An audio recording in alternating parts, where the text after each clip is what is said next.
Supplementary demands के जरिए आप सरकार से पैसा मांग रहे हैं सरकार चलाने के लिए। मैं एक सवाल संसद से मांग रहे हैं। मैं एक सवाल फाइनेंस मिनिस्टर साहब से करना चाहता हूं। क्या इस देश के अंदर गरीबों के लिए, मिडिल क्लास के लिए और धन्ना सेठों के लिए अलग अलग कानून है?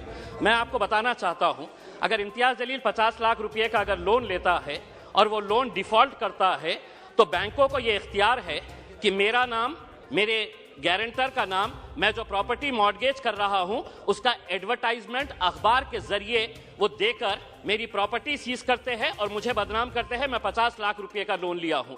लेकिन अगर कोई किसी ने 5,000 करोड़ रुपए का लोन लिया है, किसी ने 50,000 करोड़ रुपए का लोन लिया है, जिसको आप बड़ी आसानी के साथ हर रोज माफ करते जा रहे हैं, पिछले 4 सालों के अंदर आपने कितना पैसा राइट ऑफ किया है? और ये मैं नहीं बता रहा हूं अध्यक्ष महोदय, ये जवाब कल फाइनेंस मिनिस्टर ने क्वेश्चन आवर के अंदर बताया है।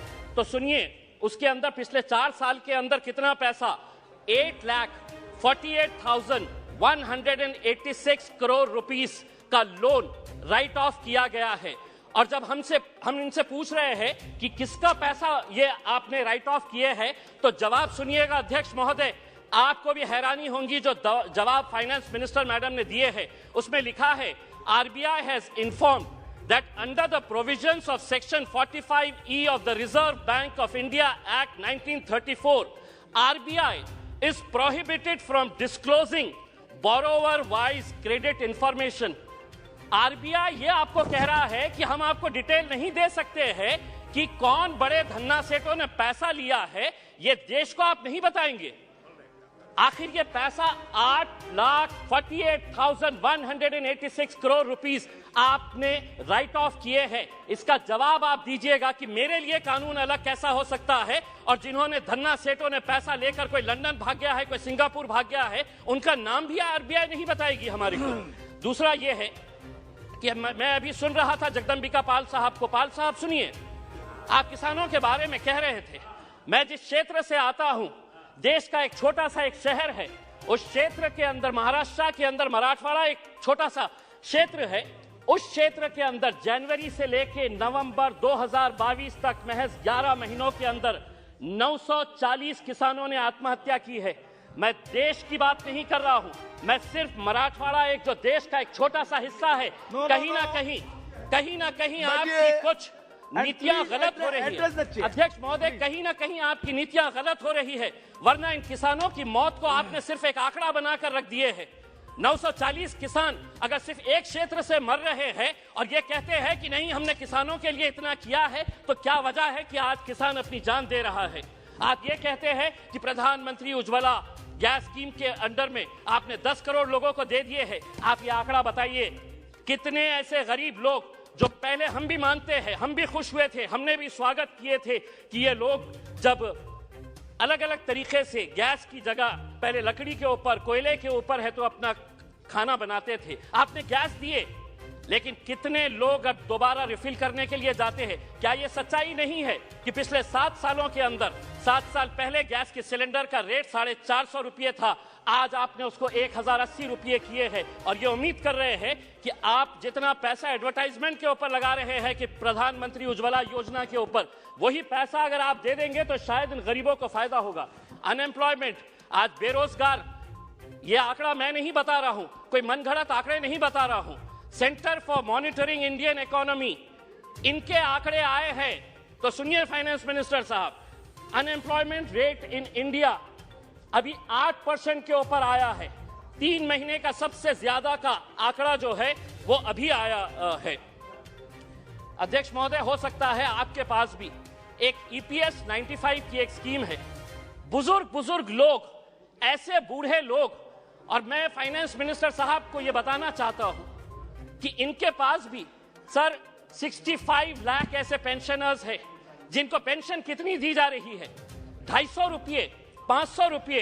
फाइनेंस मिनिस्टर साहब से मैं इसलिए मुखातिब हो रहा हूं कि ये मेरे शहर से आते हैं। अगर देश के फाइनेंस मिनिस्टर साहब, मैं आपको कहता हूं, लीजिए एक नाम भी नोट करिएगा, सुलोचना गडप्पा, 70 साल की महिला है, औरंगाबाद में रहती है। सुलोचना गडप्पा, फाइनेंस मिनिस्टर साहब नोट करिए, आप औरंगाबाद शहर से ही आते हैं। उसको कितनी पेंशन दी जाती है? 250 रुपये। 70 साल की, कोई बच्चा नहीं है, वो 250 रुपये के अंदर वो अपना घर का बसेरा करेगी।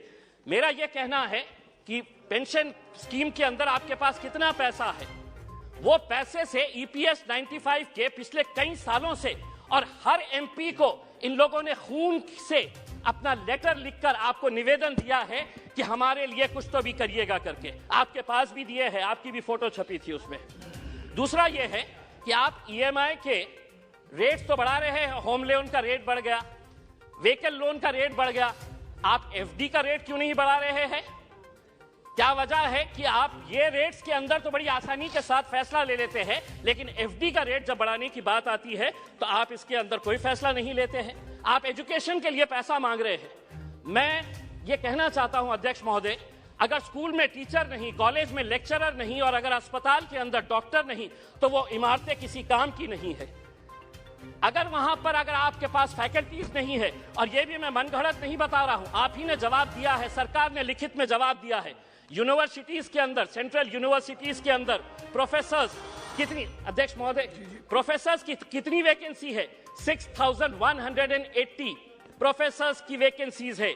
IITs और IIMs, बहुत सारे बीजेपी के हमारे सदस्यों ने कहा कि देखिए हमारे राज्य के अंदर हम कितने IITs और IIMs बना रहे हैं। इमारत बनाने से तालीम नहीं पहुंचाई जा सकती है, उसके लिए आपको लेक्चरर्स की जरूरत रहेगी। IITs के अंदर 4502 लेक्चरर्स प्रोफेसर्स की वैकेंसीज है, IIMs के अंदर 493 वैकेंसीज है।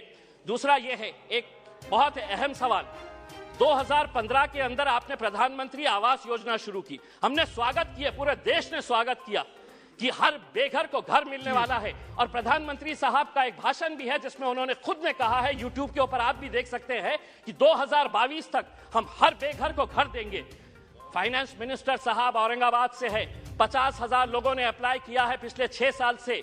आज मैं पूरी जिम्मेदारी के साथ ये कह रहा हूं, एक सादा ईंट तक नहीं पड़ा है। बिल्डिंग बनाने की तो बात छोड़िएगा, आप सादा ईंट नहीं पड़ा। अध्यक्ष महोदय सिर्फ एक मिनट, एक सादी ईंट तक नहीं पड़ी है।